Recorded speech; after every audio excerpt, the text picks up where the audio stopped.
বন্ধুরা, যে চ্যানেলে মনিটাইজ হবে সেই চ্যানেলের কিছু লক্ষণ রয়েছে, যে লক্ষণটা দেখলে আপনি খুব সহজে বুঝতে পারবেন যে এই চ্যানেলটাতে মনিটাইজ হবে।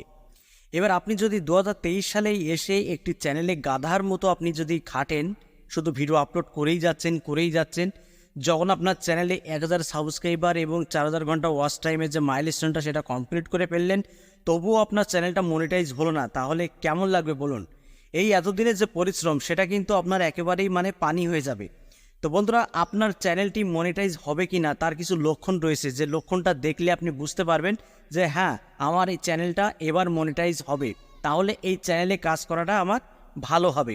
তো দেখুন বন্ধুরা, প্রথম যে লক্ষণটা বলবো সেটি হলো, আপনার চ্যানেলে যদি 30-40টা সাবস্ক্রাইবার কমপ্লিট হয়ে থাকে এবং সেই চ্যানেলে যদি আপনি 10 থেকে 20টা ভিডিও আপলোড করে ফেলেন, এবং সেই চ্যানেলে যখন আপনি নিয়মিত ভিডিও আপলোড করবেন, সেই ভিডিও যখন দর্শকরা ক্লিক করে দেখবে, যদি ওই ভিডিওতে অ্যাডভার্টাইজ শো করায়, ইউটিউব যদি অ্যাডভার্টাইজ শো করায় ওই ভিডিওতে, তাহলে আপনাকে বুঝে নিতে হবে যে আপনার চ্যানেলটা 100% মনিটাইজ হবে, এতে কোনো সন্দেহ নেই।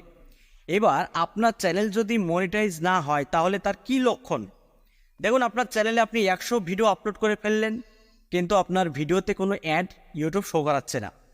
আপনি হয়তো ভাবছেন যে চ্যানেল মনিটাইজ হয়ে যাওয়ার পরে হয়তো ভিডিওতে অ্যাডভার্টাইজ শো করবে। না বন্ধুরা, এমনটা মোটেও না। যদি আপনার চ্যানেলে মনিটাইজ হয়, তাহলে মনিটাইজেশনের আগেই কিন্তু আপনার ভিডিওতে অ্যাড শুরু হয়ে যাবে। আপনারা হয়তো দেখেছেন, আমার এই চ্যানেলে মনিটাইজেশনের আগেও কিন্তু অ্যাডভার্টাইজ শো করতো, ইউটিউবে অ্যাড শো করাতো, ঠিক আছে? তো অনেকেরই ভিডিওতে কিন্তু অ্যাডভার্টাইজ ইউটিউব শো করে না। তার মানে কি, সেই সব ভিডিওতে ইউটিউব মনিটাইজ দিবে না। এবার মনিটাইজেশন যে দেবে না তার কিছু কারণ রয়েছে, কিছু ভুল রয়েছে, যে ভুলগুলো করলে আপনার চ্যানেলে কিন্তু ইউটিউব মনিটাইজ দিবে না।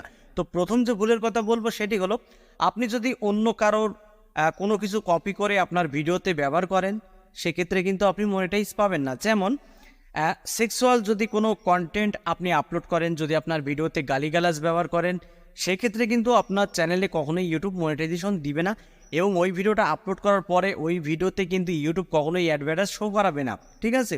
এটা কিন্তু মনিটাইজেশনের আগে। আর মনিটাইজেশনের পরে তো সেটা আলাদা কথা, আপনার চ্যানেল মনিটাইজ দিবে কিনা সেটা ইউটিউব আন্ডার রিভিউতে যখন আপনার চ্যানেলটা চেক দেবে, তখনই ফলাফল বোঝা যাবে। যদি আপনার চ্যানেলে যদি কোনো সমস্যা না থাকে, তাহলে কিন্তু আপনাকে মনিটাইজ দিয়ে দেবে। তো আজকের কথা হলো যে আপনার যে চ্যানেলটা রয়েছে, নতুন চ্যানেল, সেই চ্যানেলে মনিটাইজ ইউটিউব দিবে কিনা তার কিছু লক্ষণ রয়েছে। যদি আপনার ভিডিওতে অ্যাডভার্টাইজ শো করায় মনিটাইজেশনের আগে, তাহলে বুঝতে হবে আপনার চ্যানেলটা 100% সুরক্ষিত এবং আপনার ওই চ্যানেলে মনিটাইজেশন ইউটিউব দিবে, ঠিক আছে? তো বন্ধুরা, অন্য কারোর কন্টেন্ট আপনার ভিডিওতে ব্যবহার করার চেষ্টা করবেন না, কারোর ব্যাকগ্রাউন্ড সাউন্ড ব্যবহার করার চেষ্টা করবেন না, কপিরাইটযুক্ত যেসব ইমেজগুলো রয়েছে সেসব ইমেজগুলো আপনার ভিডিওতে ব্যবহার করবেন না। আপনার যে থাম্বনেল, সেই থাম্বনেলে আপনার নিজস্ব ইমেজ ব্যবহার করার চেষ্টা করবেন।